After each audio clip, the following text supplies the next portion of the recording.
Olá a todos, eu me chamo Natácia, vou participar desta terceira jornada GEMOCA pela terceira vez, tanto trazendo uma aula, uma palestra, como também como membro da comissão organizadora.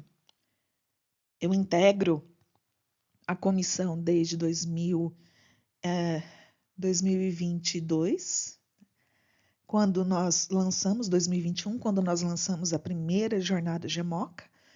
Então, também fui uma das idealizadoras da jornada, junto com membros do grupo GEMOCA.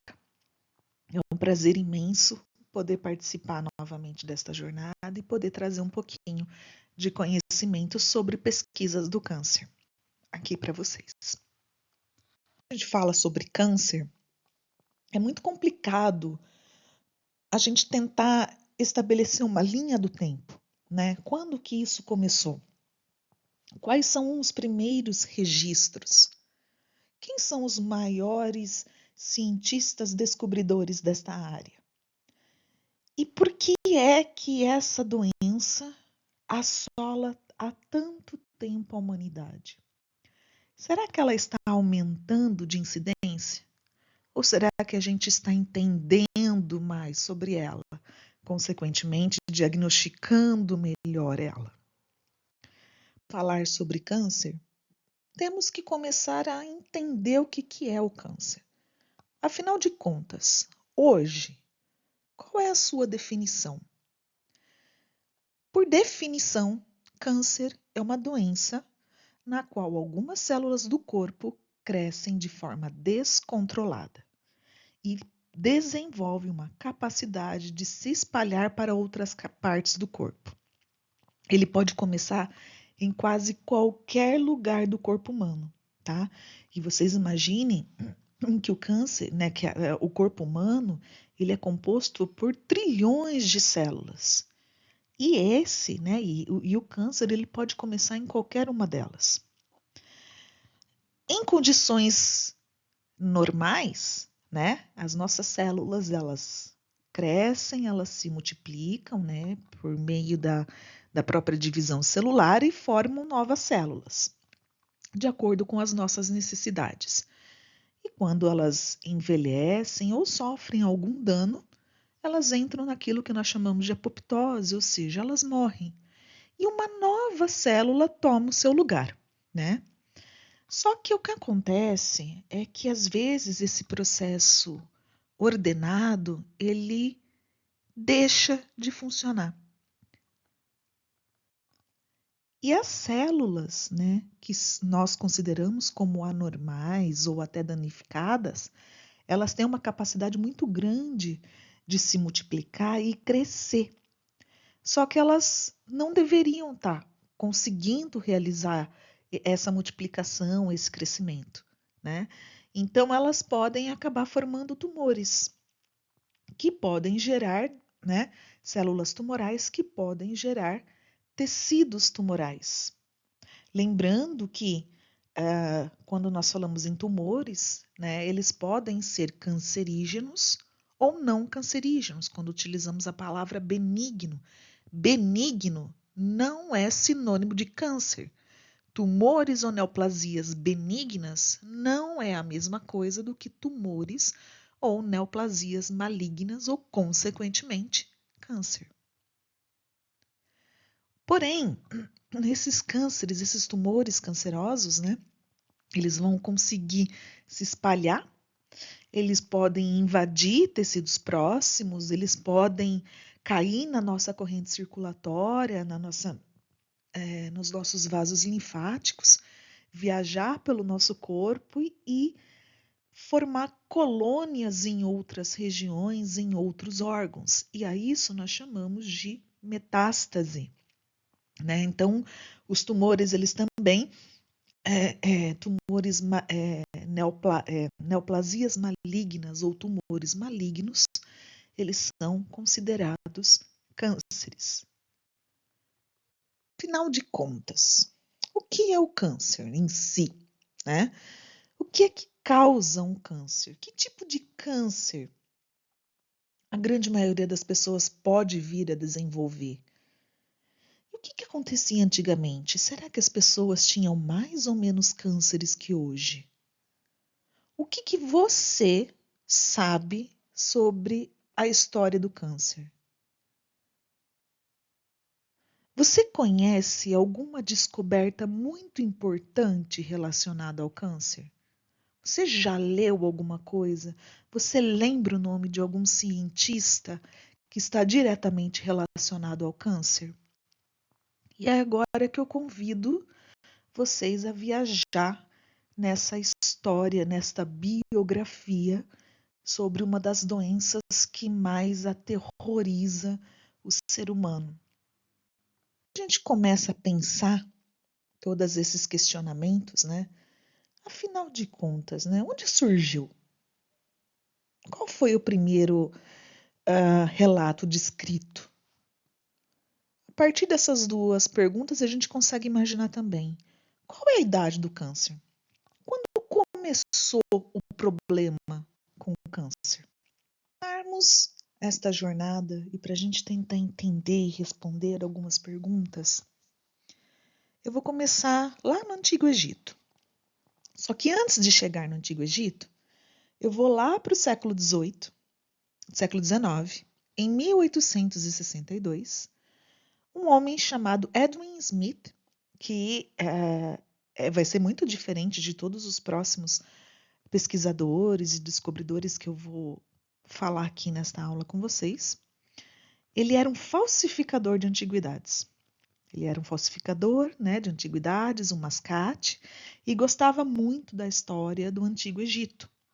Então, ele era considerado um egiptólogo amador. Ele comprou, e até alguns escritores dizem que na verdade ele não comprou, não, ele roubou um papiro relativamente grande de 5 metros do século 7 a.C. Porém, hoje em dia, né, a partir de todo o conhecimento e formas de escrita e análise de papiros do Antigo Egito, sabe-se que este papiro que ele comprou, né, teoricamente ele comprou, já era um papiro transcrito, ou seja, era uma cópia de um outro papiro que havia sido escrito 2.500 anos antes de Cristo. Afinal de contas, o que dizia? Qual que é essa importância desse papiro? Pesquisar na internet, vocês podem digitar como papiro de Edwin Smith, né? Este papiro, então, encontrado, né, pelo menos mostrado ao mundo no século XIX, é considerado hoje a primeira escrita, a primeira referência a fazer ulcerações mamárias, a indicar câncer, por exemplo, né? Ou seja, ele descreve, na verdade, diferentes casos de tumores no seio.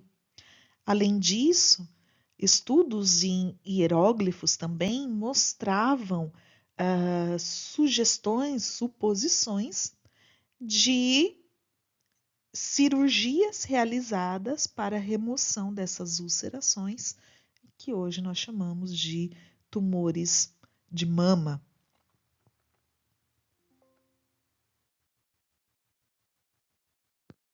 Bom, olha só esse slide. Será que tudo começou no Egito? Na verdade, este papiro egípcio é o mais antigo registro sobre a doença, sobre o próprio câncer.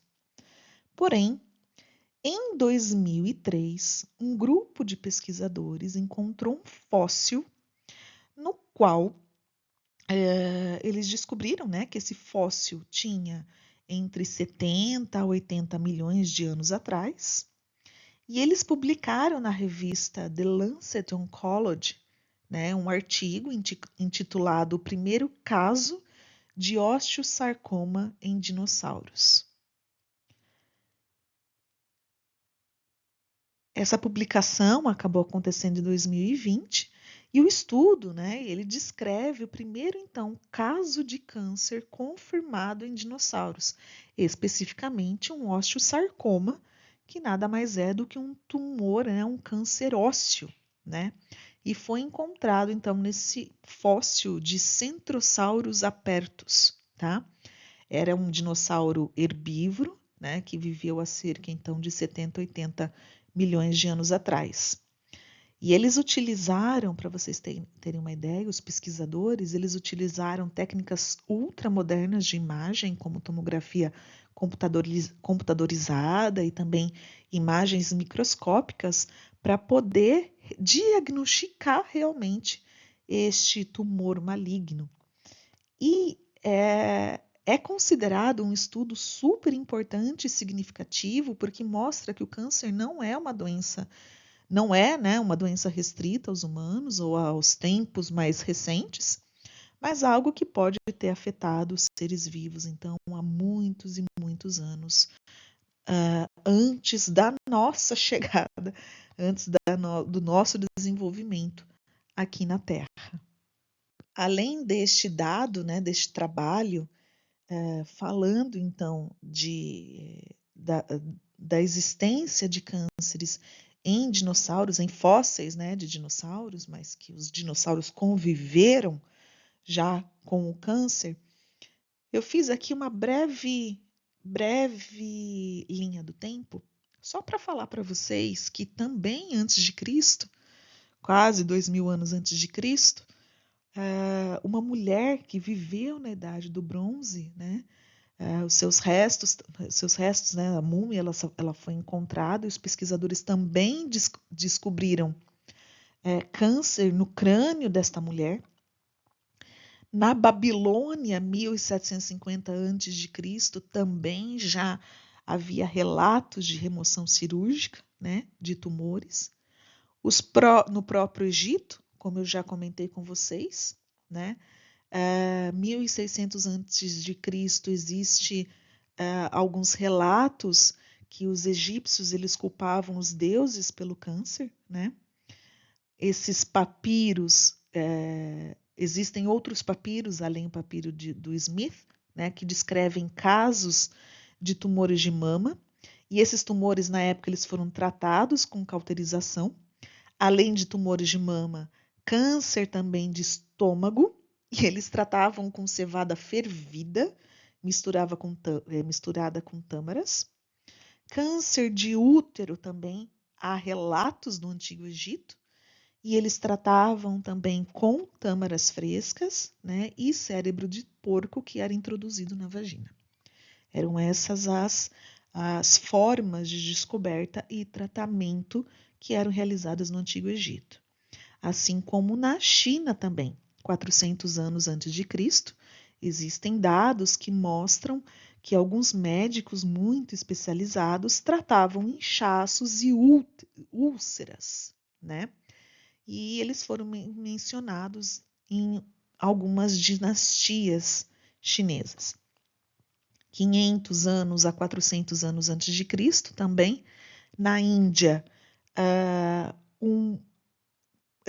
um indiano também descreveu tratamento de tumores, e lá eles tratavam com arsênico para tentar impedir o seu crescimento. E no Peru, múmias incas pré-colombianas, elas foram encontradas, isso mais recentemente, né, com lesões sugestivas de melanoma maligno. Da nossa jornada, praticamente nós fomos desde do Jurássico até a Grécia Antiga, chegando agora então na Grécia Antiga, um médico grego muito famoso, que viveu entre 460 e 370 anos antes de Cristo, conhecido como o pai da medicina, o famoso Hipócrates, né? Ele estudava muito essa doença e ele acreditava que o câncer era causado por um desequilíbrio de 4 humores corporais. Ou seja, Hipócrates, ele teorizou, né? Ele descreveu a primeira teoria de como possivelmente surgia o câncer. Então, a teoria humoral é a primeira teoria descrita e conhecida da patogênese do câncer, de como surge, como que forma esse câncer. E lá naquela época, Hipócrates acreditava que era um desequilíbrio entre o sangue, a bile amarela, a bile negra e o fleuma, ou seja, o muco, né, o catarro. Ele foi o primeiro a reconhecer a diferença entre tumores benignos e malignos, né? Para vocês terem ideia, essa teoria humoral do câncer, ela faz parte então das antigas teorias, né, dos humores. É uma das primeiras tentativas da medicina para explicar então essa causa da doença. E não foi desenvolvida só por Hipócrates, apesar dele ser o mais famoso dessa teoria, mas Galeno também participou, né? Ele também ajudou neste desenvolvimento, no desenvolvimento dessa teoria. E essa teoria, para vocês terem uma ideia, ela foi muito aceita durante muitos séculos, né? Eles acreditavam fortemente que esses humores, né, o sangue, a bile amarela, a bile negra e o fleuma deveriam estar em equilíbrio. E só a partir deste equilíbrio é que a gente conseguiria manter a saúde. A doença era um resultado, né, de um desequilíbrio entre esses humores. A bile negra também era conhecida como melancolia, né? O câncer, eles consideravam o câncer, então, como um acúmulo excessivo de bile negra em uma parte do corpo, e esse acúmulo acabava favorecendo o desenvolvimento de massas, né, de tumores. Essa bile negra, ela era vista como um líquido espesso, frio, e caracterizava, então, está associada aos crescimentos dos tumores. Como que eles tratavam, apenas para curiosidade aqui na nossa conversa? Eles tentavam restaurar o equilíbrio desses humores, então envolvia sangrias para remover o excesso de sangue que eles acreditavam, né, que poderia ajudar, algumas dietas específicas e alguns medicamentos, o uso de medicamentos que pudessem eliminar essa bile negra. Em alguns casos, conseguiam até desenvolver e utilizar algumas técnicas cirúrgicas, é claro que técnicas cirúrgicas bem rudimentares daquelas que nós conhecemos hoje. E de acordo com essa teoria, o câncer era visto como uma doença crônica e praticamente incurável, né? Especialmente quando os tumores eles identificavam esses tumores em estágios mais avançados. Um assunto interessante é que a teoria humoral ela influenciou a prática médica por mais de 1000 anos, persistindo até o Renascimento, para vocês terem uma ideia. Mesmo com o desenvolvimento de novas teorias médicas, tá? A ideia desse desequilíbrio, né, entre os humores, sangue, bile amarela, bile negra e o fleuma poderiam causar a doença, sim. E essa teoria permaneceu fluente por muitos e muitos anos. Só começou a declinar com o avanço da medicina moderna. Lá no século XVII, no século XVIII, quando ela começou a ser desafiada e, consequentemente, com as comprovações, né, as novas descobertas, começamos a mudar, então, a crença nessa teoria. Sócrates também, né, o pai da medicina, ele que usou o termo grego carquinos, que significa caranguejo, para descrever os tumores malignos, né? Ele observava que alguns tumores pareciam ter uma forma que se assemelhava a caranguejo. Naquela época, dava-se nome às doenças, dava-se nome às descobertas em comparação com as situações, com animais, com aquilo que estava ao nosso redor, né? Então, parecia uma forma que se assemelhava a pernas de caranguejo, com veias se espalhando a partir do centro, do tumor central, que acabava então também se assemelhando às garras do caranguejo. Foi dessa forma, foi nessa comparação que o termo moderno câncer, né, latim para caranguejo, surgiu. Então, como eu falei para vocês, essa teoria humoral, também desenvolvida por Hipócrates, ela persistiu até o Renascimento, quando novas descobertas, quando a gente começou a associar descobertas da anatomia, da fisiologia, da patologia, essas descobertas desafiavam essa teoria e começavam a substituir, então, essas teorias, essas ideias mais antigas. Lá no século XVIII, no Reino Unido, veio uma outra teoria. Nós saímos então da teoria humoral e entramos na teoria da linfa. O que ela quer dizer? Entre todos os fluidos do nosso corpo, o sangue e a linfa eram considerados os mais importantes. Então, dois pesquisadores, o Stahl e o Hoffman, eles teorizaram que o câncer era composto de linfa em fermentação e degeneração. E isso variava em relação à densidade, acidez e alcalinidade.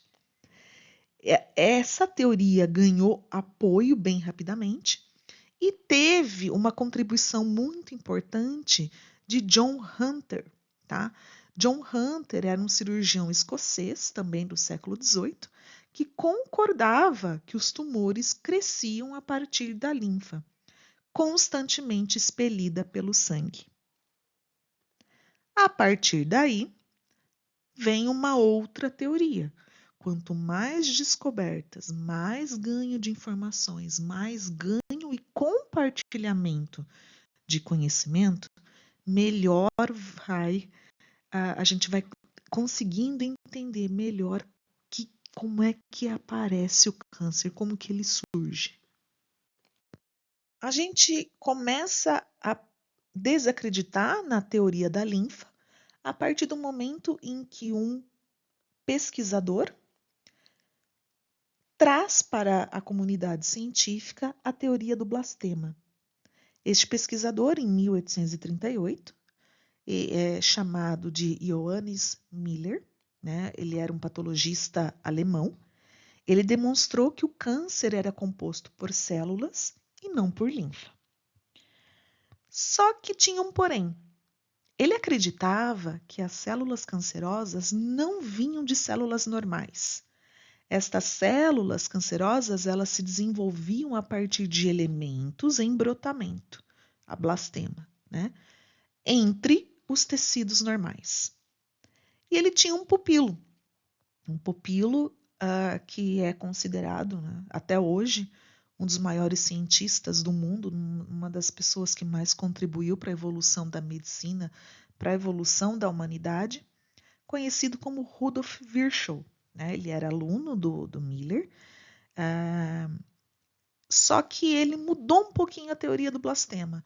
Ele acreditava, assim, que vinha das células, determinou que todas as células, incluindo as células cancerosas, derivavam de outras células. Tempos depois, já consagrado, já muito bem conhecido na comunidade científica da época, ele postulou a teoria da irritação crônica.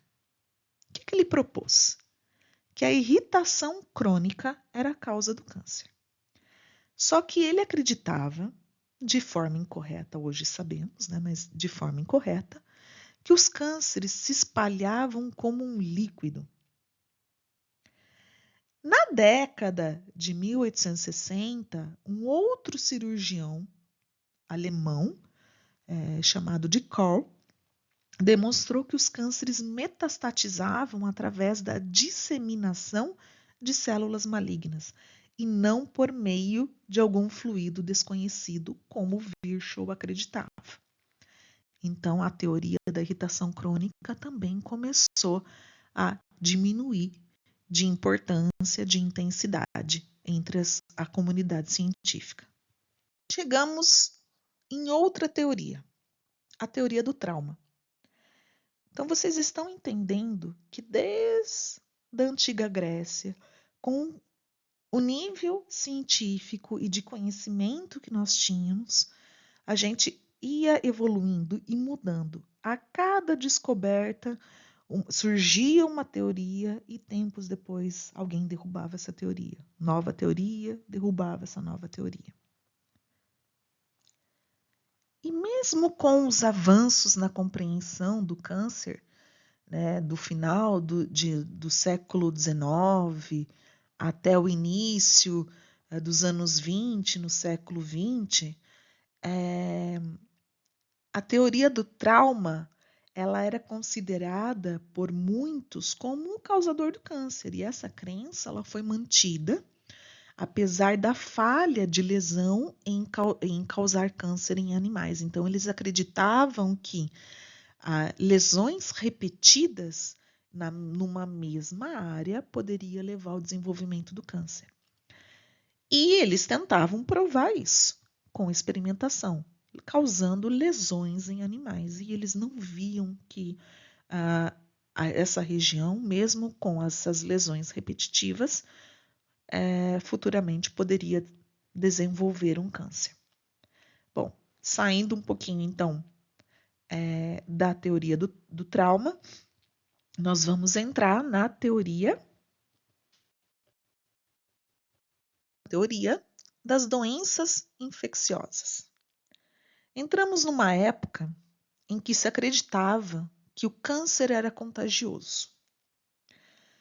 Dois pesquisadores, o Zacutus e o Nicolas, médicos holandeses, eles concluíram quase que ao mesmo tempo, tá, que o câncer era contagioso, cada um na sua pesquisa, mas eles chegaram quase que ao mesmo tempo que o câncer era contagioso.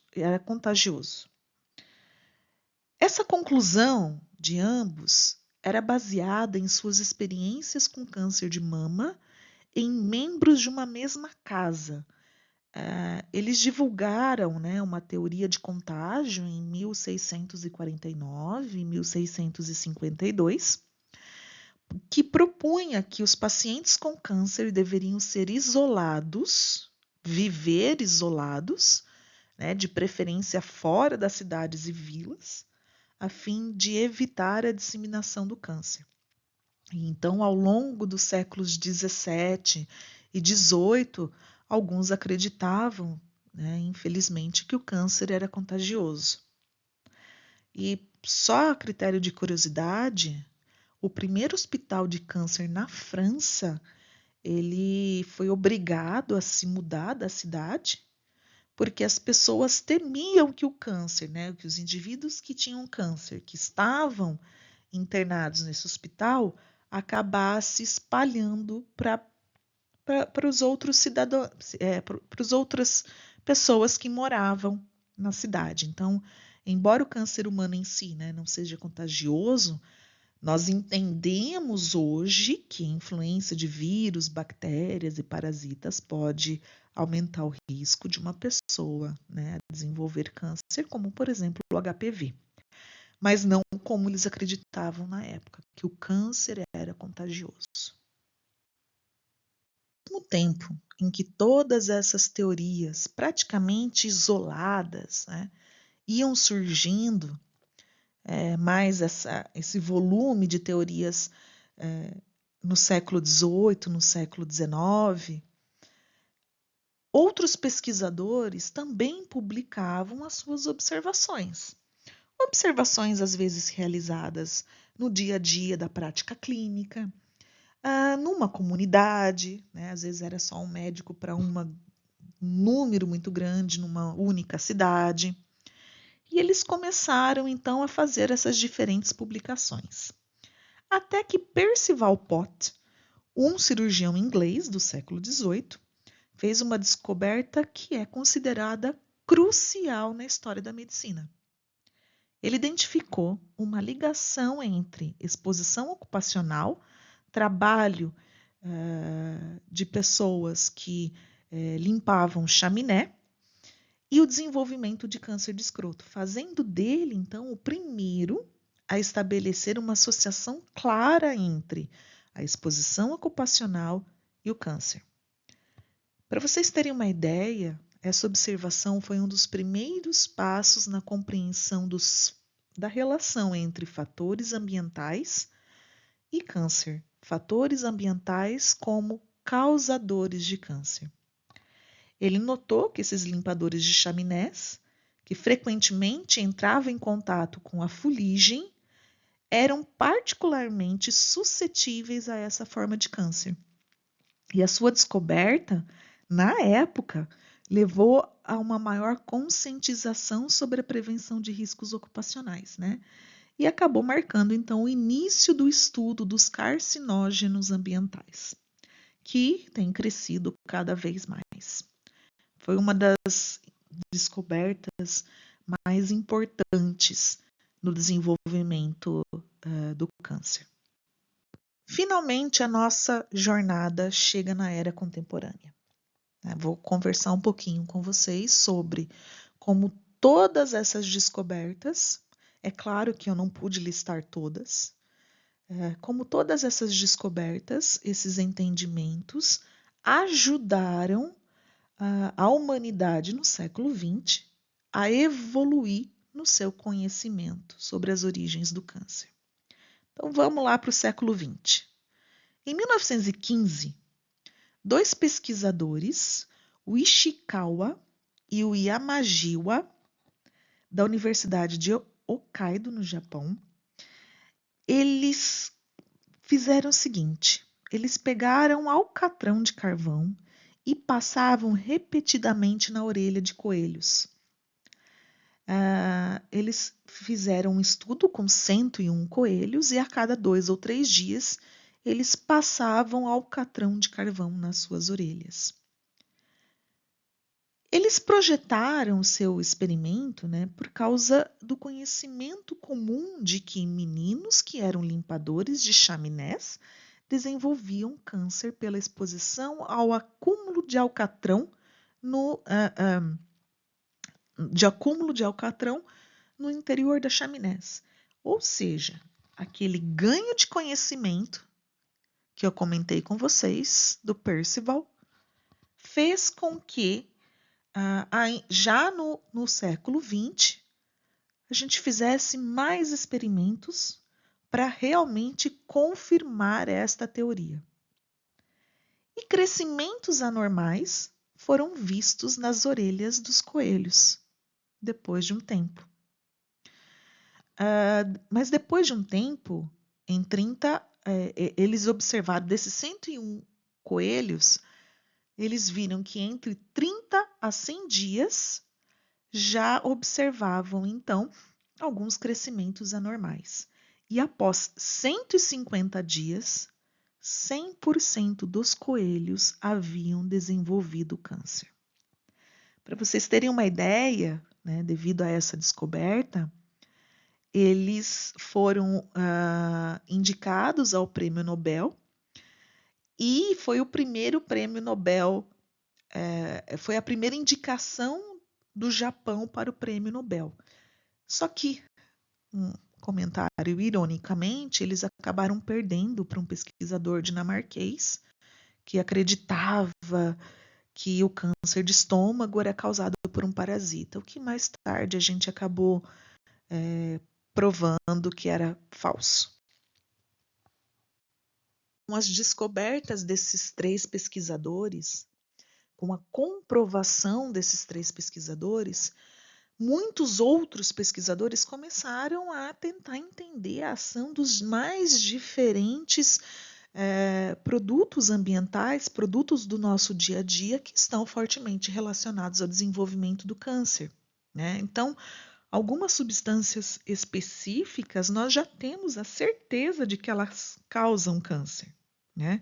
Então, o alcatrão de carvão, né, e seus derivados, como o benzopireno, sabe-se muito bem hoje a ação de hidrocarbonetos, em especial os aromáticos policíclicos. A ação da anilina também já está bem comprovada. Ela é uma substância utilizada para fazer corantes. E o próprio amianto, que nós encontrávamos até 2017, que era fabricado no Brasil até 2017, se não me engano, em telhas, em caixas de água, né? E muitos outros. Essas descobertas também permitiram, né, à comunidade científica identificar a ação da radiação ionizante como uma das mais variedades fontes de desenvolvimento de câncer, incluindo a radiação solar, né? Ela também é conhecida por causar câncer. Baseado nessas descobertas, então, o governo dos Estados Unidos, da Europa, Comunidade Europeia, o próprio Brasil, acaba estabelecendo alguns padrões de segurança para essas substâncias, né? Ainda em fase de estudos, nós tentamos entender qual é a dose segura, qual é o tempo de exposição seguro, qual é o limite a que nós podemos nos expor a essa substância para que não sejamos, para que não aumente uma suscetibilidade ao desenvolvimento do câncer. Quando no início do século XX, não posso deixar de citar um grande pesquisador e que fez uma grande colaboração para a humanidade. Em 1911, o Dr. Peyton Ross, do Instituto Rockefeller de Nova York, ele descreveu um tipo de câncer, né, o sarcoma, em galinhas, causada pelo que mais tarde ficou conhecido como vírus do sarcoma de Ross. Ele recebeu o prêmio Nobel, né, por esse trabalho em 1968 e acabou instigando, então, vários outros pesquisadores a prestar atenção na ação de vírus, que hoje nós sabemos, sim, a sua forte ligação em cânceres humanos. Para vocês terem uma ideia, o Dr. Peyton, ele fez um lisado num desses nódulos de uma galinha que apresentava sarcoma.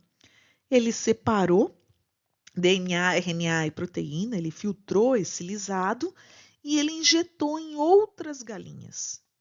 E ele viu que essas outras galinhas também desenvolviam o sarcoma.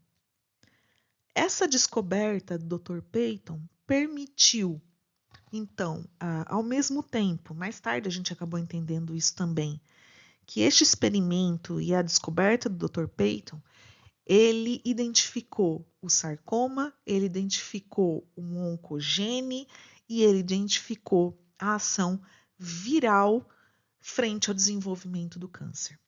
Eu trouxe aqui um vídeo para vocês que eu encontrei no site do Prêmio Nobel, só para vocês verem o Dr. Ross, então, recebendo o Prêmio Nobel.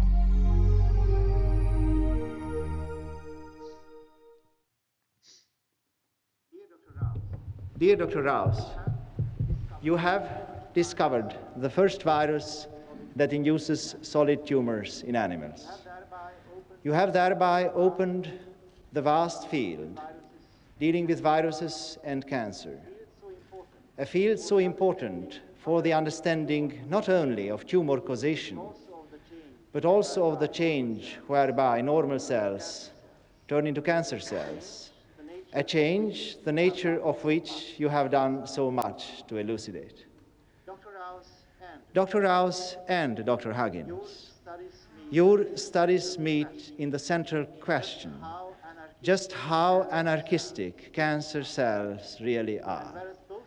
And whereas both of you have shown that cancer cells can go, to use your words, Dr. Rouse, from bad to worse, both of you have also found that they are not always as bad as they could have been. It is a great honor and a pleasure for me to express the congratulations and the admiration of Karolinska Institute, and to ask you now to receive the Nobel Prize from the hands of His Majesty the King.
Ou seja, né, ele realmente fez algo muito importante para a humanidade, descrevendo a primeira relação entre vírus e tumor sólido, que no caso o sarcoma. A partir então dessa importante descoberta feita pelo Dr. Peyton Ross, que mostra a correlação entre causa e efeito entre a presença de vírus e o desenvolvimento de câncer, outros cientistas também instigados começam a estudar cada vez mais cada um dos tipos de vírus presentes na sociedade com os mais diferentes tipos de câncer. E hoje nós sabemos da relação entre a infecção prolongada pelo vírus da hepatite B e hepatite C, com o desenvolvimento de hepatocarcinoma celular, né, associado à cirrose, ou seja, ao câncer de fígado. Bem, da forte associação entre um dos vírus da família de herpes vírus, né, o vírus do Epstein-Barr, que leva ao desenvolvimento da mononucleose infecciosa, com a sua associação a linfoma não Hodgkin e ao câncer de nasofaringe. Só para a gente conversar um pouquinho, o linfoma não Hodgkin é um câncer que começa em algumas células chamadas de linfócitos. Né? Elas fazem parte do nosso sistema imunológico e a gente consegue observar esses tumores relacionados, presentes, né, nos linfonodos, que são coleções, né, do tamanho de feijõezinhos, de linfócitos e outras células do sistema imunológico por todo o corpo, né, incluindo, a gente encontra eles no tórax, no abdômen, na pelvis, e eles estão conectados por um sistema de vasos linfáticos. O baço também é um órgão sob as costelas, né, as costelas inferiores, e ele produz linfócitos e outras células do sistema imunológico e também armazena células sanguíneas saudáveis e filtra essas células danificadas, bactérias e resíduos celulares. Também está relacionado, né, presente ali na medula óssea, que é um tecido esponjoso dentro de ossos, de alguns ossos, e é lá onde algumas células sanguíneas são produzidas, novas células sanguíneas são produzidas. O timo também é um pequeno órgão, né, atrás ali da parte superior do externo, e na frente do coração. Também está relacionado ao desenvolvimento de linfócitos T. O trato digestivo, né, o estômago, os intestinos e outros órgãos também possuem tecido linfático. O linfoma começa, então, nesse tecido linfático do corpo, né, também conhecido como sistema linfático. E o linfoma, ele pode ser dos dois tipos diferentes de linfócito, né, do linfócito B, onde as células B, então, normalmente ajudam a proteger o corpo, né, contra micro-organismos, bactérias e vírus, ao produzir proteínas chamadas anticorpos. Esses anticorpos se ligam nesses micro-organismos e conseguem destruir, né? E também nos linfócitos T, né, também conhecido como células T. Nós temos diferentes tipos de células T. Algumas destroem micro-organismos ou outras células anormais do corpo, enquanto outras ajudam a aumentar ou diminuir a atividade de outras células do nosso sistema imunológico. Existem algumas correlações também que fazem com que infecções mudem o comportamento desses linfócitos. Alguns vírus têm a capacidade de afetar o DNA, né, dos linfócitos, ajudando a transformá-los em células cancerígenas.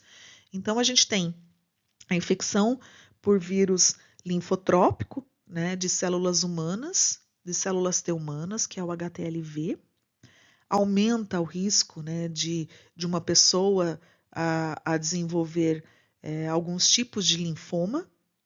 Esse vírus é muito comum na Ásia, no Japão e na região do Caribe, mas também é encontrado nos Estados Unidos, em todo o mundo, tá? A infecção pelo Epstein-Barr, o EBV, também é importante, né? Não só além, né, desses cânceres linfáticos, também para linfoma de Burkitt, né?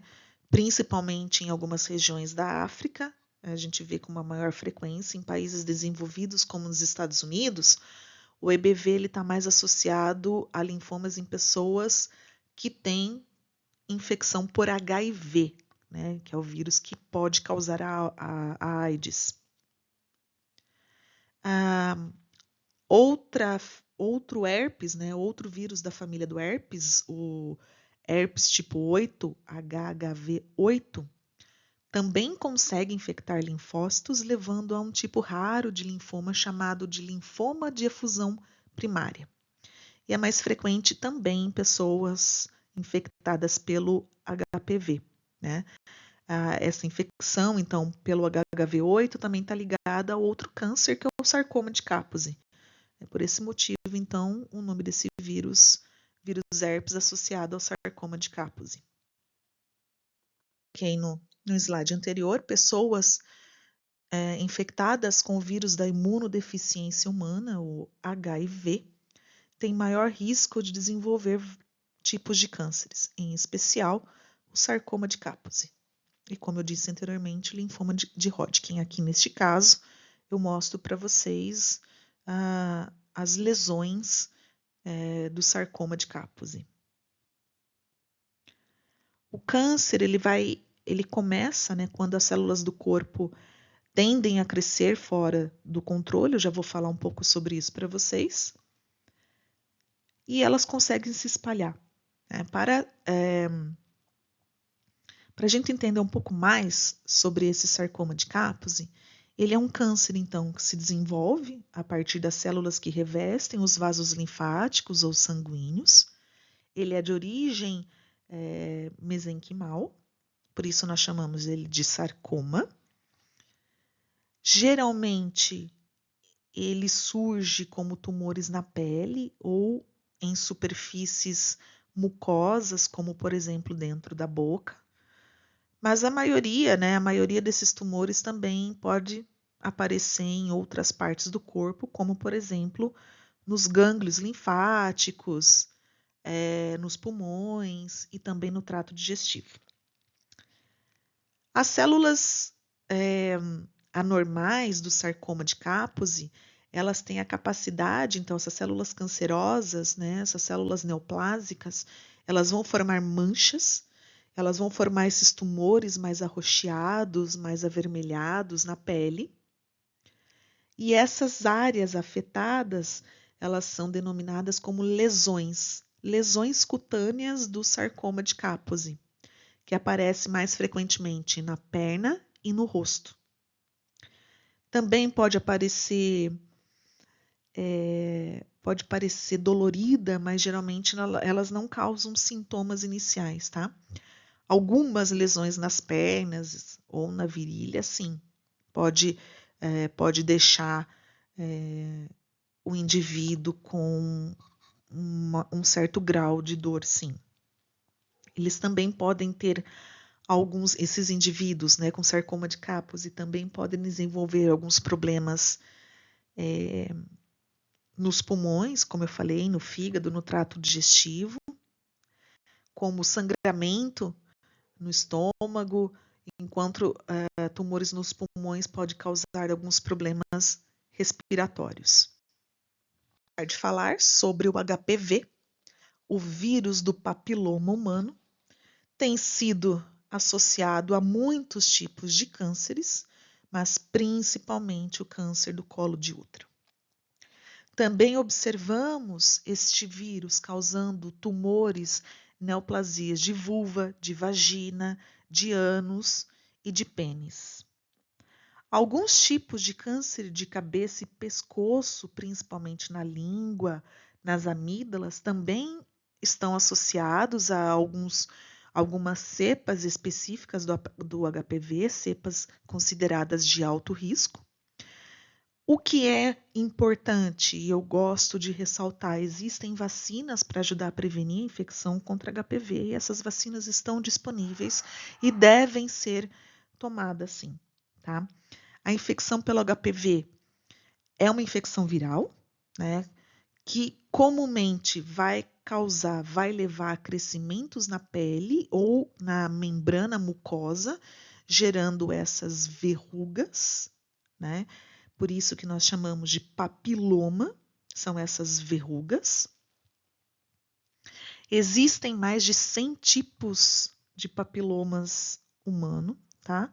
Alguns tipos de infecção por papiloma causam verrugas, enquanto outros podem causar câncer, tá? Ou seja, alguns tipos podem causar essa lesão, essa verruguinha, mas se a gente for olhar, é uma lesão benigna, um tumor benigno, mas pode sim desenvolver câncer.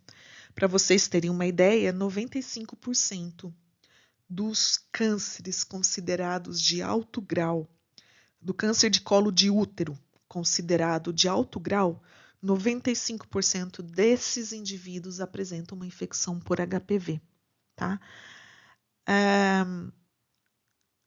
Alguns tipos, né, de HPV genital, então, pode causar esse câncer, como eu falei para vocês, na parte inferior do útero, né, que é o colo de útero, enquanto outros tipos no ânus, no pênis, na vagina, na vulva, na parte posterior da garganta, né, na região da orofaringe, também podem apresentar, estão associados à infecção por HPV.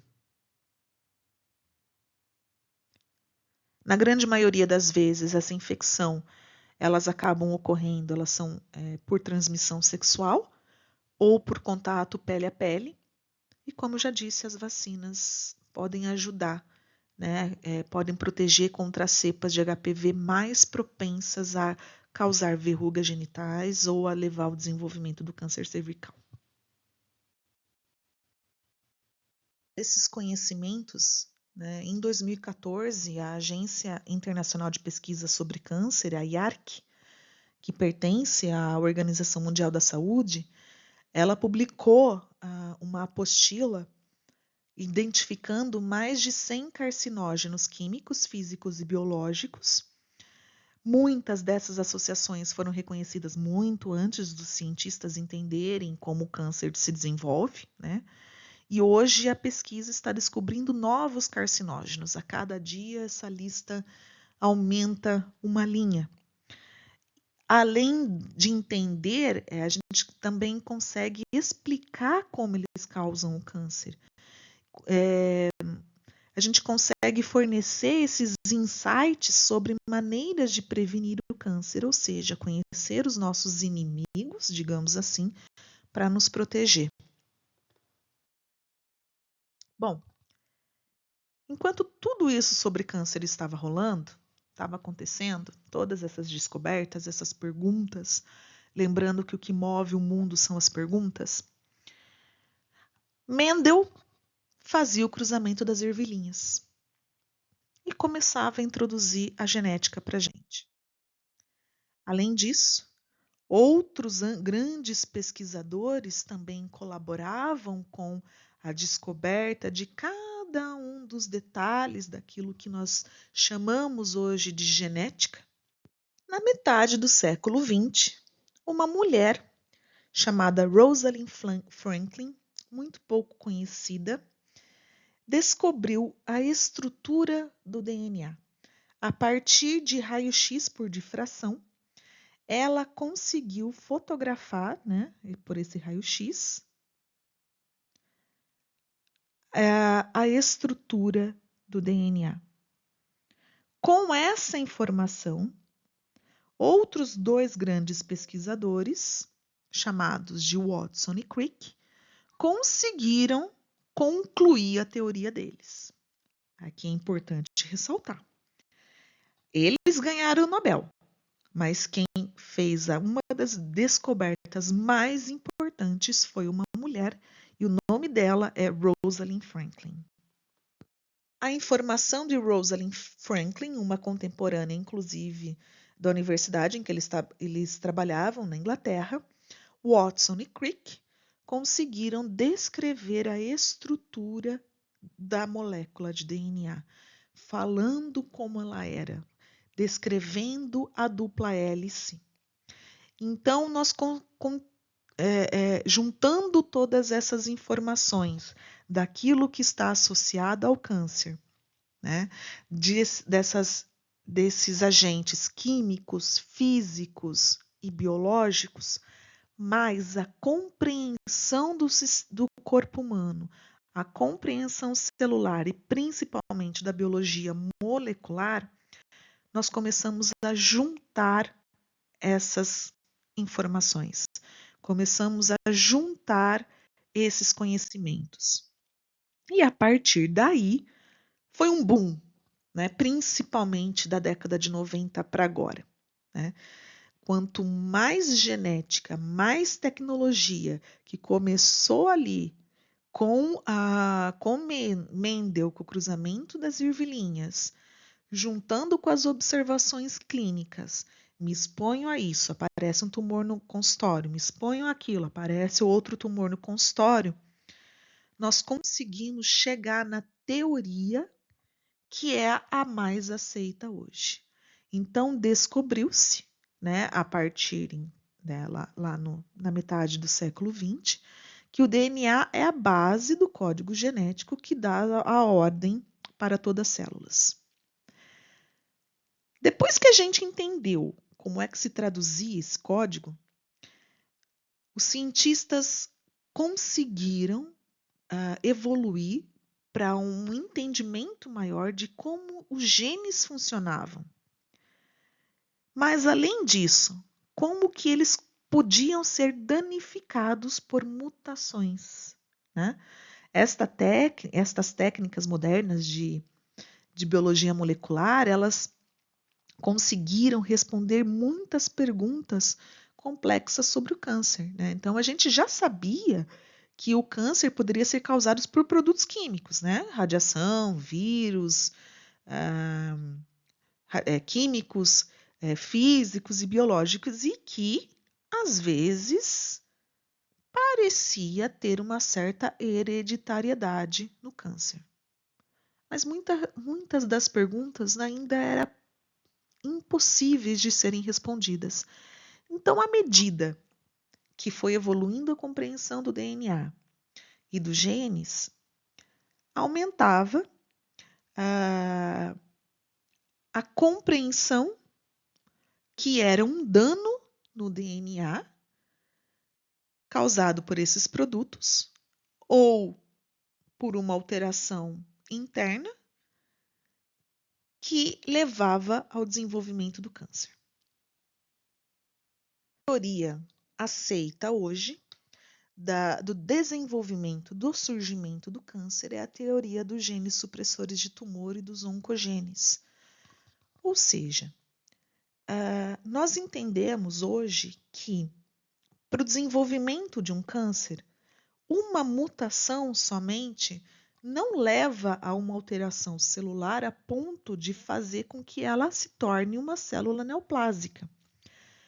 A célula, ela tem que adquirir diferentes mutações, 1, 2, 3 mutações em regiões, em genes importantes, que vão fazer com que ela consiga se transformar numa célula neoplásica, numa célula maligna. E aí ela vai se multiplicar com estas falhas, com essas mutações ou alterações gênicas.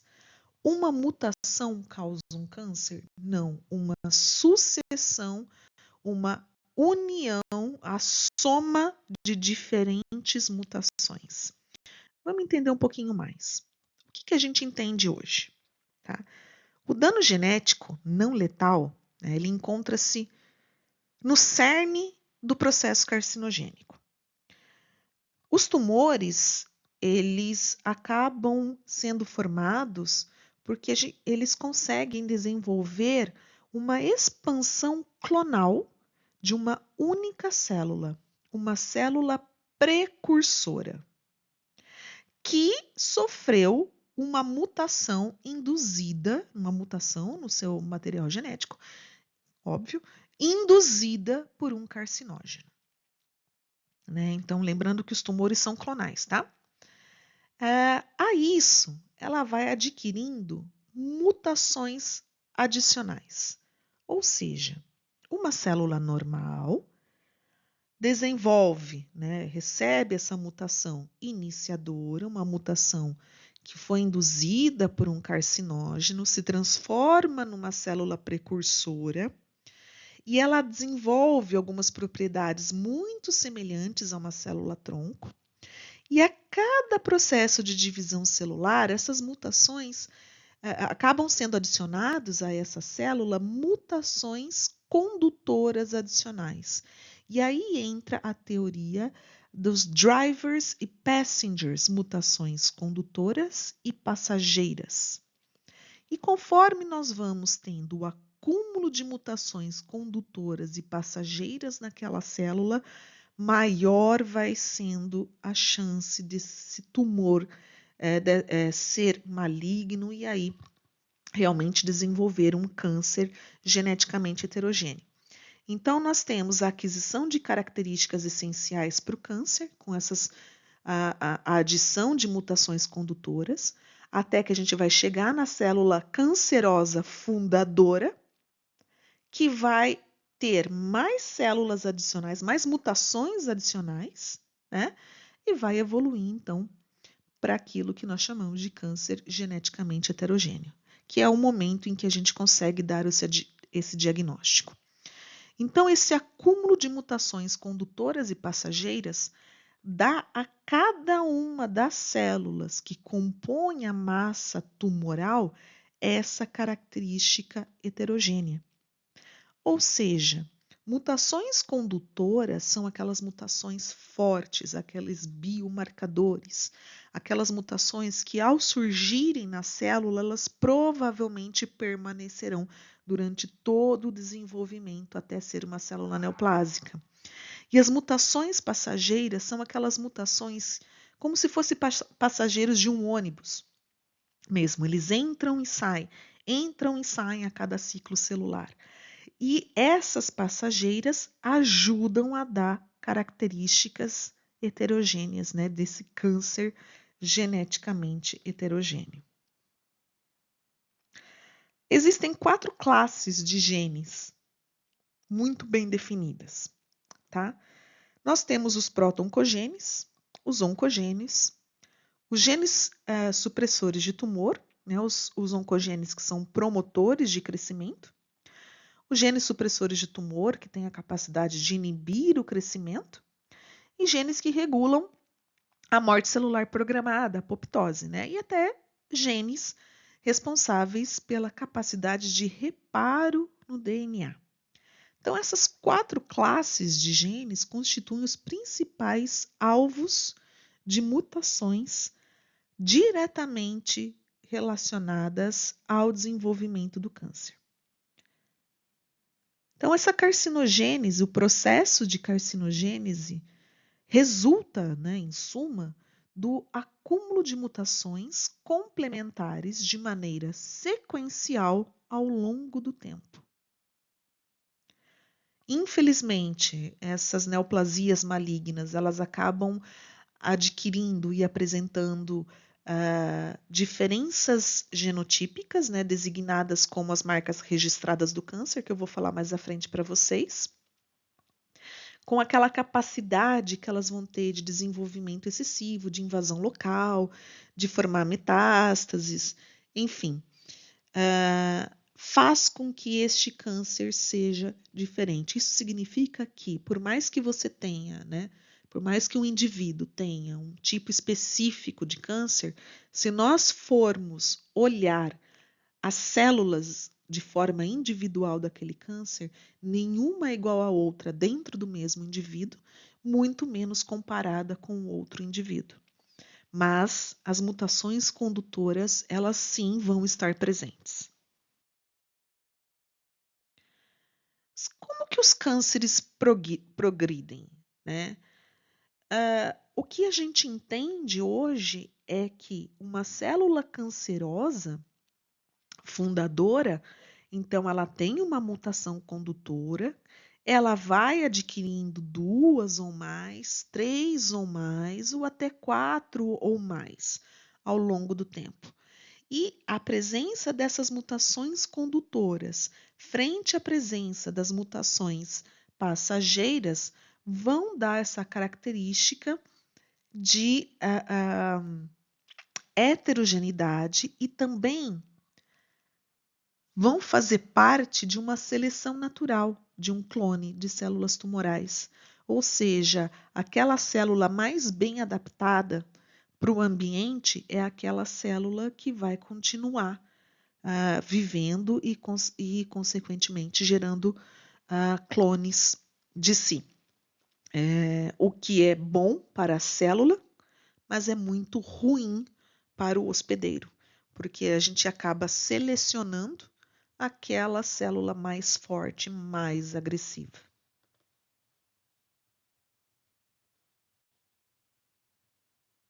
Falando então rapidamente sobre proto-oncogenes e oncogenes, os proto-oncogenes são genes que ajudam a célula a crescer e a se dividir para fazer novas células ou até para ajudar as células a permanecerem vivas.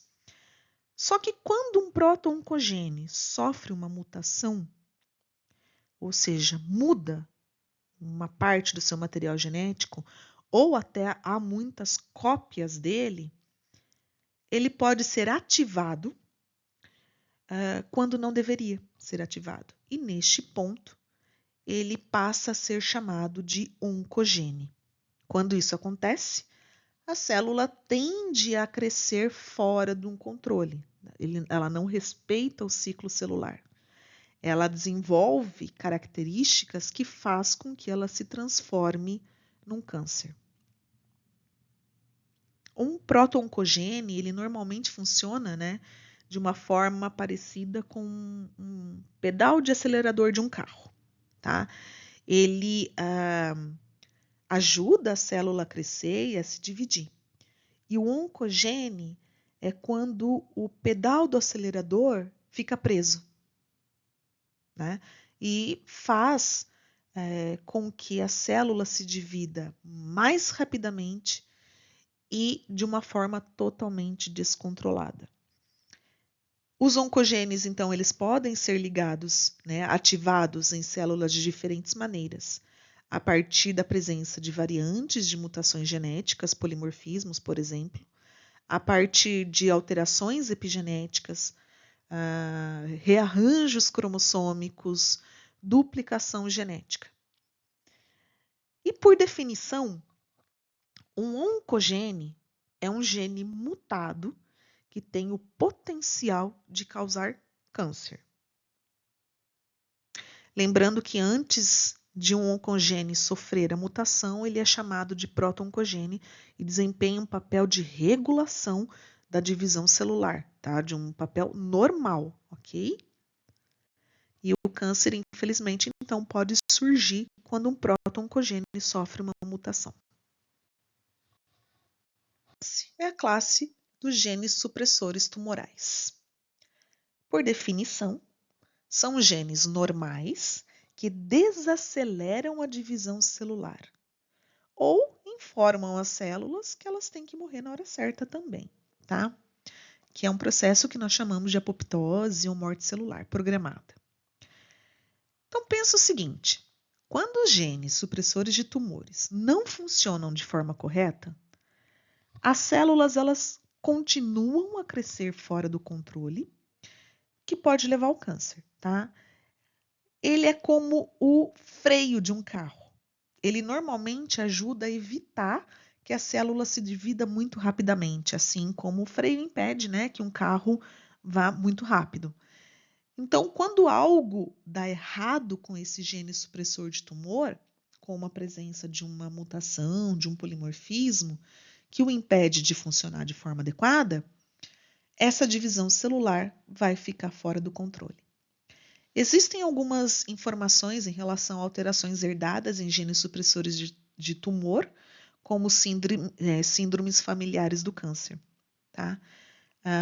E tem uma lista gigantesca, né, daquilo que nós já conhecemos como oncogenes e genes supressores de tumor.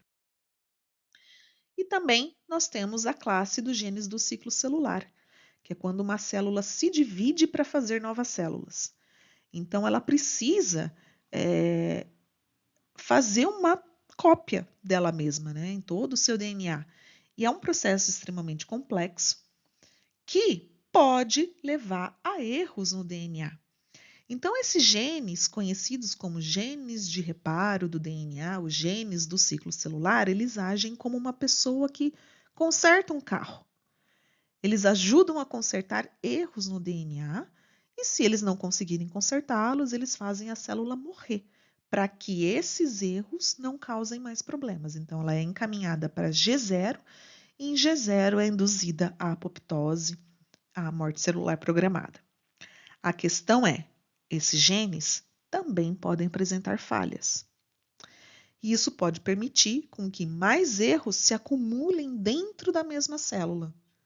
Alguns deles podem afetar inclusive outros genes, um gene influenciando, modulando o comportamento do outro gene, que pode levar a célula a crescer fora do controle novamente. E daí, muito ganho de conhecimento a humanidade fez em relação ao desenvolvimento do câncer.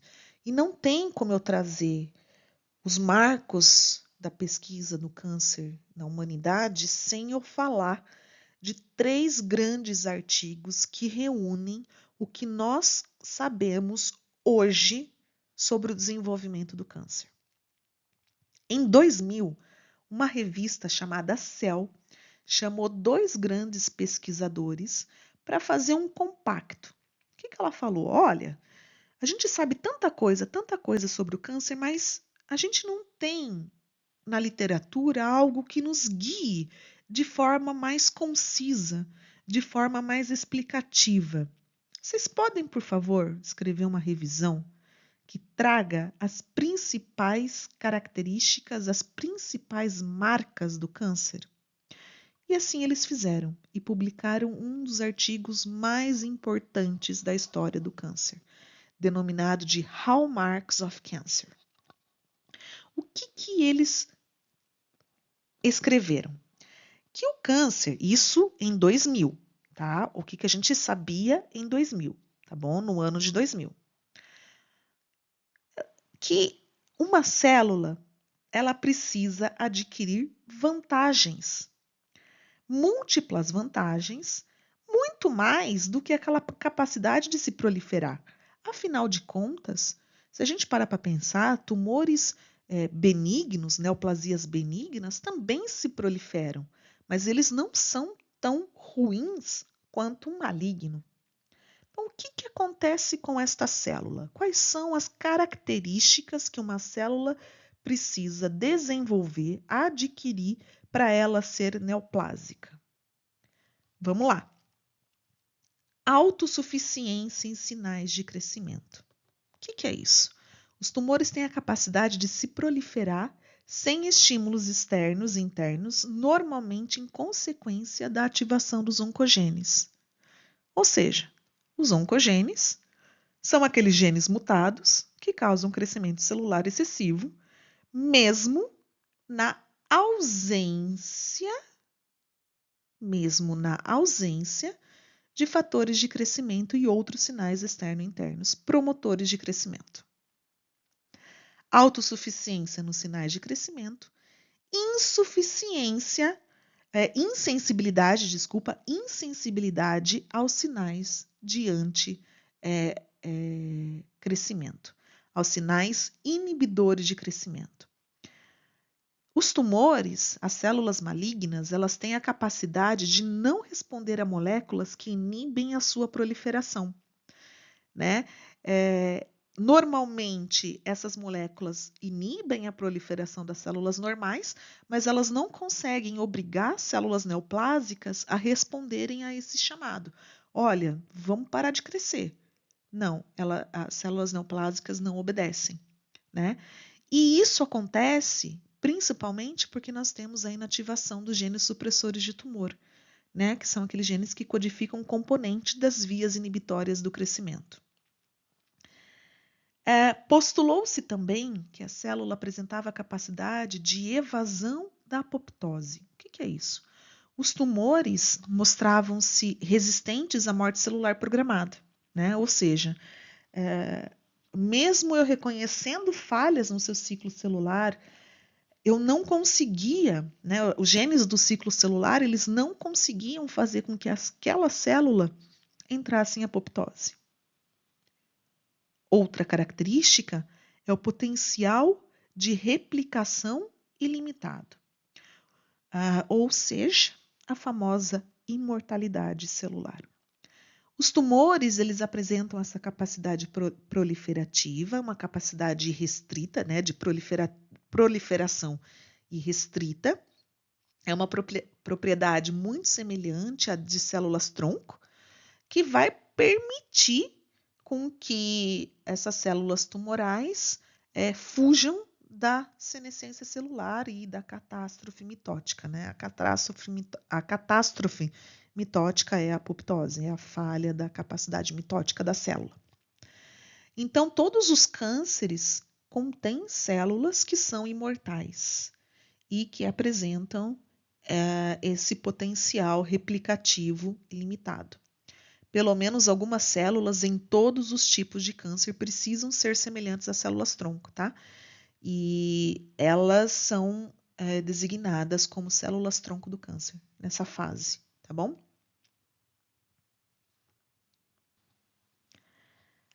Para vocês terem uma ideia, as células cancerosas, né, que esse potencial replicativo ilimitado, elas adquirem lesões que inativam, têm a capacidade de inativar os sinais de senescência e reativam a telomerase, que atua em conjunto, né, para poder ofertar esse potencial replicativo ilimitado. Outra característica é o que eles chamaram de angiogênese sustentada. O que é isso? Muito parecido, né, com as células normais, as células tumorais não são capazes de crescer sem suprimento vascular. Ou seja, elas precisam de nutrientes, elas precisam de oxigênio, tá? Então, tanto as células normais quanto as células cancerosas, elas precisam de alimento, oxigênio e nutrientes. E também elas precisam remover os produtos de sua degradação ou produtos do seu próprio metabolismo. Os tumores, eles têm a capacidade de induzir um processo de angiogênese, ou seja, novos vasos, formação de novos vasos. Mesmo se um tumor sólido, por exemplo, tiver todas as alterações, aberrações genéticas para sua transformação maligna, ele não consegue aumentar muito de tamanho, a não ser que ele tenha a capacidade de induzir a angiogênese. Se esse tumor não conseguisse criar novos vasos, um tumor sólido, maligno, não passaria de 1 a 2 milímetros de diâmetro, para vocês terem uma ideia. Só que, infelizmente, eles têm essa capacidade. E essa angiogênese, ela acaba sendo controlada, né, porque a gente vai observar equilíbrio entre promotores e inibidores da angiogênese. E esse equilíbrio, né, nos tumores é deslocado a favor dos promotores. Então, eu vou ter muito mais promotores da angiogênese do que a ação de inibidores da angiogênese. Os tumores, as células neoplásicas, elas manipulam a expressão desses promotores da angiogênese. É impressionante, né? Então, como eu falei para vocês, essa vascularização é essencial para o seu crescimento, tá? Uma curiosidade, os inibidores de VEGF, né, que é um promotor da angiogênese, esses inibidores eles são utilizados no tratamento de vários tipos de cânceres, né, de câncer avançado principalmente. E esses tratamentos eles conseguem prolongar a evolução clínica do paciente, mas ainda não é curativo. Porém, estamos caminhando. Outra característica, a sexta característica, é a capacidade de invasão e metástase. O que é isso? As metástases tumorais constituem, né, a causa da grande maioria das mortes por câncer. E elas acabam surgindo dessa capacidade de uma inter-relação entre todos esses processos que nós chamamos de intrínsecos às células tumorais e também de sinais que são iniciados pelo microambiente tecidual ou pelo ambiente tecidual. A invasão e a metástase, elas estão associadas às principais causas, né, de morbidade, de mortalidade. A gente observa nesses casos um afrouxamento da interação célula entre as células tumorais. A gente observa uma degradação da matriz extracelular. A gente observa fixação de componentes remodelados da matriz extracelular. Então, é como se a matriz extracelular ela se modificasse a ponto de permitir com que essa célula tumoral que está ali no parênquima viaje ou caminhe por toda a região estromal, consequentemente, favoreça o processo de migração e até invasão das células tumorais, né, de invadir tecidos ou adjacentes ou tecidos mais distantes. E essa capacidade de metastatizar, de invadir, é uma característica da malignidade. Então, isso acaba acontecendo porque a gente observa relaxamento do contato entre a célula, degradação da matriz, ligação de novos componentes da matriz e migração das células tumorais. Hoje, a gente já consegue prever o sítio de metástase, ou seja, o local, a região de metástase de muitos tumores, somente pela localização do tumor primário. A gente já entende qual é o organotropismo que aquela célula neoplásica vai realizar. Muitos tumores interrompem o seu trajeto, né, durante o primeiro leito capilar em que se encontram, mas principalmente a gente vai observar o pulmão e o fígado sendo acometidos. Ou seja, o pulmão e o fígado, principalmente o fígado, são os órgãos que mais recebem metástase de outros tumores, né, tumores primários.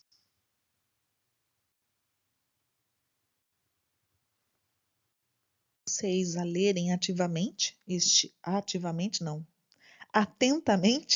este artigo de 2000, começar a ler por ele.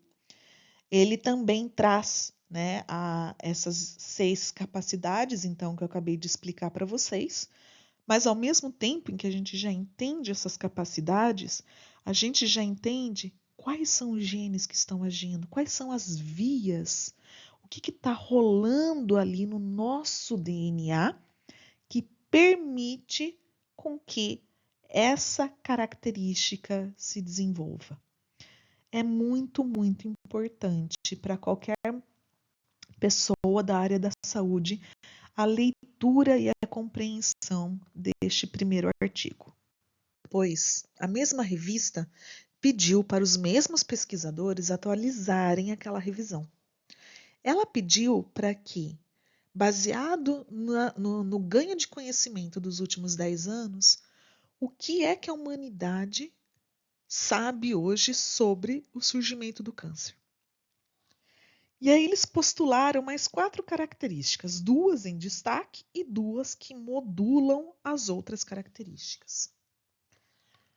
A mais importante, considerada, né, sendo considerada pelos oncologistas e uma das mais pesquisadas no mundo, é a capacidade de evasão da resposta imune. Ou seja, as nossas células imunológicas, elas têm a capacidade de reconhecer e de destruir aquilo que é considerado como um corpo estranho, como algo que não deveria estar ali. A questão é que as células neoplásicas, elas modificam proteínas, elas modificam as suas estruturas que impedem com que as nossas células do sistema imune inato adaptativo as reconheçam e, consequentemente, as destruam. Isso é uma característica muito forte. E a partir desses estudos e de quanto mais a gente entende como isso acontece, maior está sendo o desenvolvimento de tratamentos. Esses tratamentos eles vão permitir com que a célula, então, seja reconhecida pelo sistema imunológico como células que não pertencem ao organismo, consequentemente, elas sejam destruídas. Uma curiosidade interessante, os pacientes imunossuprimidos, eles correm um risco aumentado de desenvolver câncer, sobretudo tipos de cânceres causados por vírus de DNA.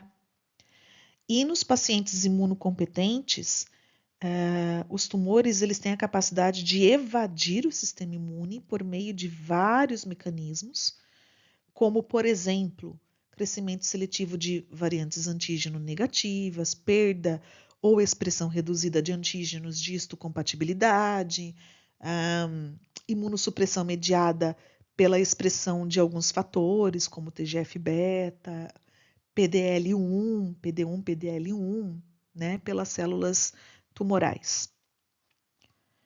A outra característica citada é a alteração do metabolismo celular. Então, as células tumorais, elas conseguem sofrer mudança metabólica, né, para a glicose aeróbica, que é denominada de efeito de Warburg. Esse efeito possibilita, né, essa capacidade, essa mudança metabólica, possibilita a síntese de macromoléculas e de organelas que são necessárias para o rápido crescimento celular. Olha só, mesmo com oxigênio em ampla quantidade, as células cancerosas elas demonstram uma forma distinta de metabolismo celular. Essa forma ela se caracteriza por altos níveis de captação de glicose e também pelo aumento da conversão da glicose em lactose pela via glicolítica. Né? Esse é o fenômeno que é denominado de efeito Warburg, tá? Que também é conhecido como glicose aeróbica. Esse efeito já é reconhecido há muitos anos, tá? Já é conhecido há muitos anos. E Otto Warburg, né, que deu o nome a esse efeito, Ele ganhou o prêmio Nobel por essa descoberta. Então, pensa assim, vendo clinicamente essa situação, né, a fome de glicose dos tumores, ela é possível de ser visualizada numa tomografia, né, em que se administra uma injeção, né, um derivado não metabolizável da glicose, que é captado pelas células tumorais e principalmente por aqueles tumores de crescimento rápido. Por isso que a gente consegue utilizar este exame para a gente detectar. A glicose aeróbica, né, ela fornece, então, intermediários metabólicos às células tumorais de divisão rápida e que esses metabólitos, então, são necessários para a síntese de componentes celulares, tá? O que não ocorre na fosforilação oxidativa mitocondrial, tá? Bom, a aquisição de alterações genéticas e epigenéticas que conferem a essas marcas registradas, ela é acelerada pela instabilidade genômica e pela inflamação promotora de câncer. O que é isso? Essas duas características, elas são consideradas propícias, né? Já que elas promovem a transformação celular e a progressão consequente do tumor. Então, instabilidade genômica vai agir ali como uma facilitadora da formação de neoplasia maligna. Assim, em 2011, os autores acrescentaram mais 4 características, aquelas 6 características, 6 marcas originais, publicadas em 2000. E aí eles terminavam o ano de 2011, então, a humanidade terminava com 10 características que uma célula neoplásica adquiria, que uma célula adquiria para se transformar numa célula neoplásica. E também compreendendo todas as vias genéticas, quais eram os genes, como que cada uma dessas características acontecia. A partir daí, mais recentemente, 10, 11 anos depois da publicação de 2011, 2022, um dos autores, o Hanahan, publicou uma nova revisão dos Hallmarks of Cancer, denominada de New Dimensions, Novas Dimensões, a qual ele acrescenta mais 4 importantes características. Ele leva em consideração a possibilidade de que existe uma capacidade, uma plasticidade fenotípica e a diferenciação interrompida, né, sejam capacidades distintas dessa marca registrada. Também cita a reprogramação epigenética não mutacional e os microbiomas polimórficos, que possuem capacidades distintas e acabam facilitando a aquisição de outras capacidades de marca já registrada, marca já conhecida. Também fala sobre células senescentes, né, de diferentes origens, adicionadas então à lista dos tipos celulares funcionalmente importantes no microambiente tumoral. Vamos falar rapidamente sobre essas 4. Destrave da plasticidade genotípica. Durante a formação dos órgãos, durante o processo de organogênese, as células elas se diferenciam e param de crescer para assumir as suas funções específicas, o que geralmente impede o desenvolvimento do câncer. Só que, no entanto, a célula neoplásica ela tem uma plasticidade fenotípica que permite às células cancerosas de reverterem a diferenciação, de se manterem em um estado de células progenitoras ou até mudar para um tipo diferente de célula.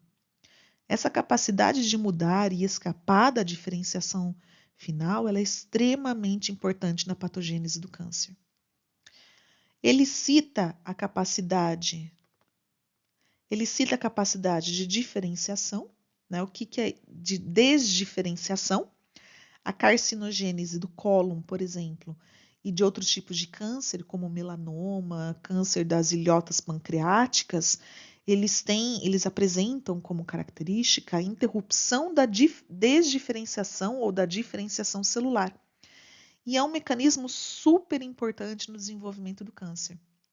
Células que normalmente se diferenciariam e parariam de se proliferar, elas são capazes de reverter esse processo, voltando ao seu estado progenitor ou bloqueando essa diferenciação. Esse processo de desdiferenciação, ele é considerado o passo inicial na progressão para formas mais agressivas e metastáticas do câncer, ocorrendo independentemente de outros mecanismos de proliferação celular ou até de resistência à apoptose. Ele cita também a diferenciação bloqueada. O que é isso? É um mecanismo onde as células progenitoras, que normalmente avançariam, para um estado totalmente diferenciado de células maduras e não proliferativos, sofram alterações nas suas regulações, alterações regulatórias, que impedem esse processo, mantendo essas células em um estado constantemente proliferativo. Por exemplo, leucemia promielocítica aguda, onde ocorre uma translocação cromossômica que impede a diferenciação das células progenitoras mieloides. Também tem outras formas de leucemia e de melanoma que envolvem esses bloqueios similares em sua diferenciação. Já a transdiferenciação, reconhecida na patologia como uma metaplasia tecidual, ocorre quando células de um fenótipo diferenciado mudam marcadamente para um outro tipo de tecido.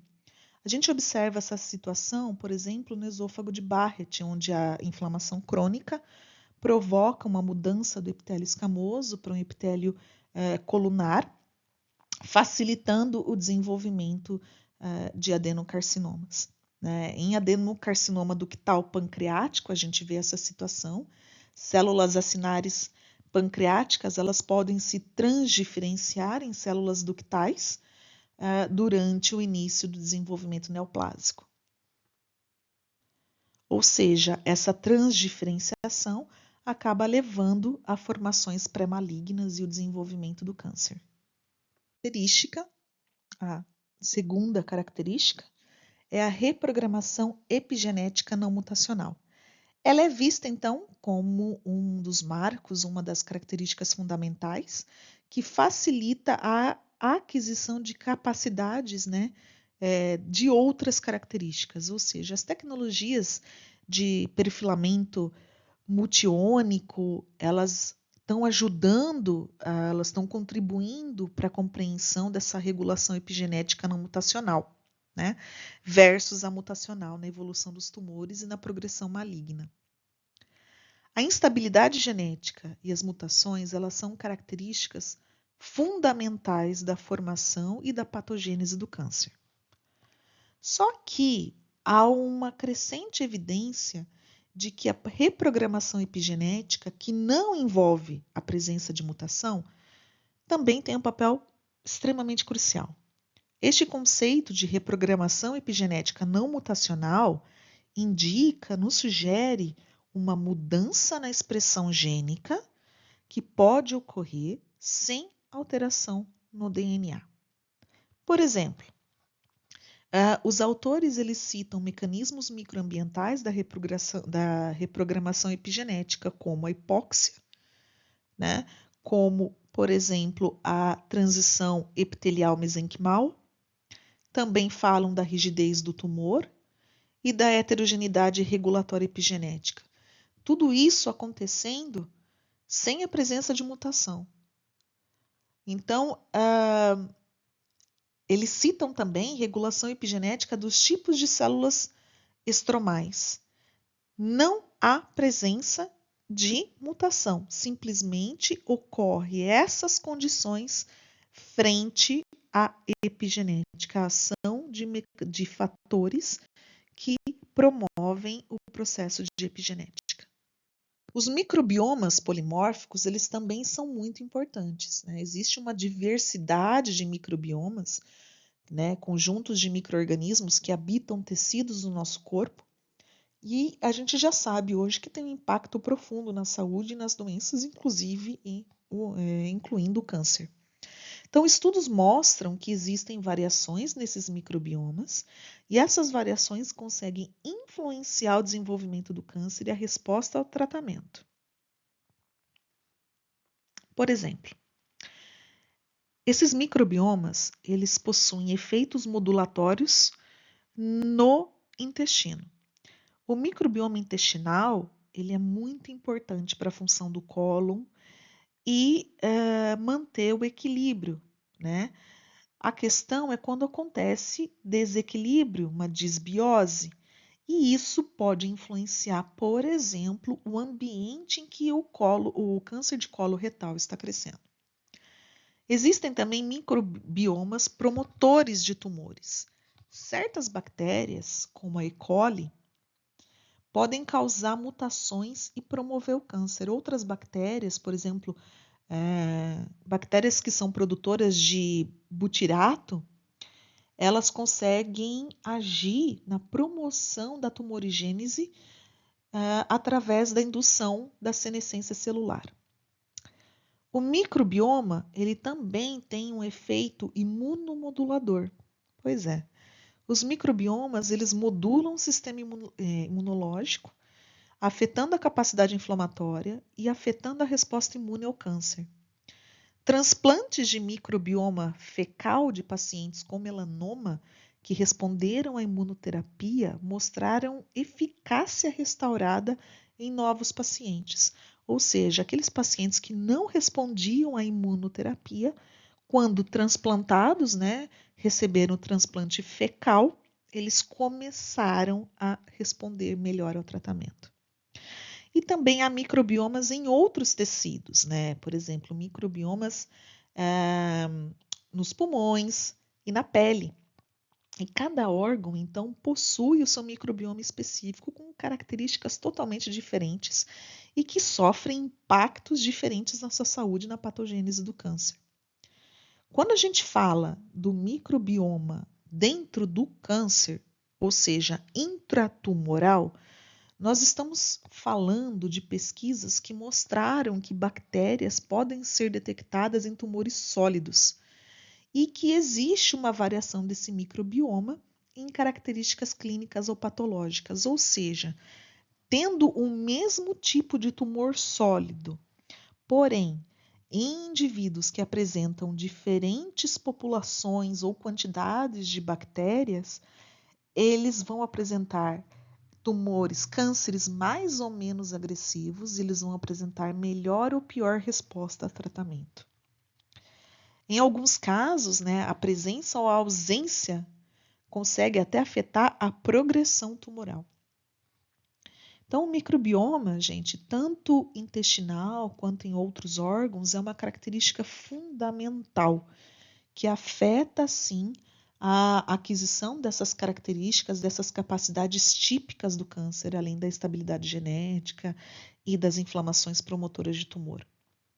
E eles influenciam muito na progressão, eles influenciam muito no tratamento.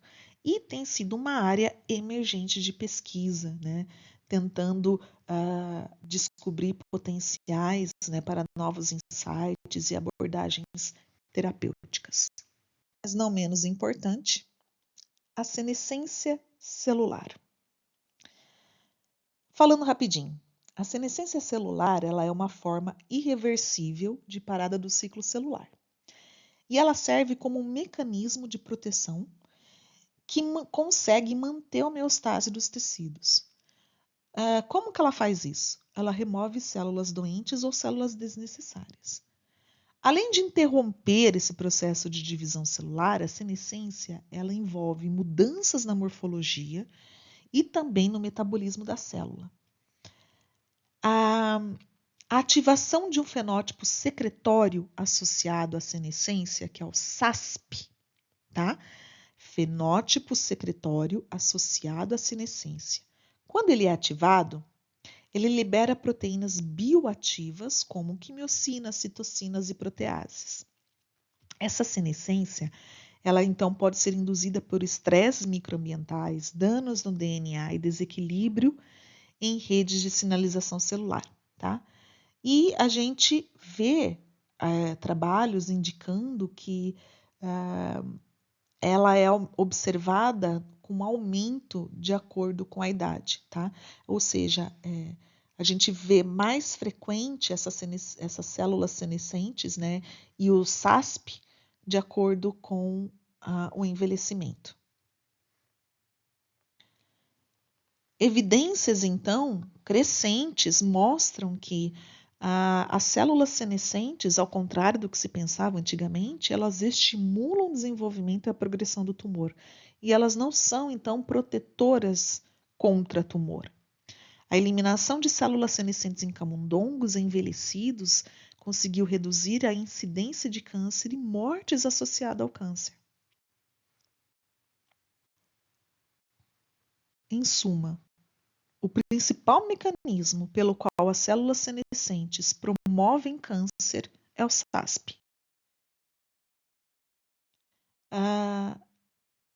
E nós finalizamos, então, né, com os marcos canônicos e as novas adições, né, de propostas para os marcos do câncer, para os hallmarks do câncer.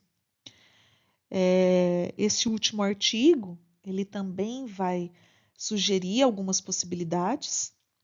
Ele tem estimulado debates, discussões, aumentado experimentações, direcionado políticas públicas em todos os parâmetros, né, que são reconhecidos e que possa melhorar a compreensão da humanidade frente ao câncer humano. Então, a minha ideia inicial era trazer para vocês as principais descobertas, mas principalmente discutir o que nós sabemos hoje. Eu passei muito mais do tempo previsto, mas essa aula vai ficar mais tempo aberta aí para vocês poderem entender e trazer dúvidas. Fiquem à vontade. Quero agradecer fortemente aos membros da comissão organizadora, a todos os membros da comissão organizadora, desde da primeira jornada até a nossa terceira jornada, a jornada de agora. Agradecer a vocês, todos os inscritos, e espero que vocês gostem e consigam aumentar o conhecimento a ponto de gerar mais discussões, de levar esse conhecimento adquirido com a jornada para outras pessoas. Quanto mais conhecimento, quanto mais compreensão, menos fake news a gente vai estar exposto e melhor vai ser a nossa resposta aos tratamentos, melhor vai ser a resposta da ciência, né, das pessoas frente às novas descobertas, às novas terapias. Muito obrigada.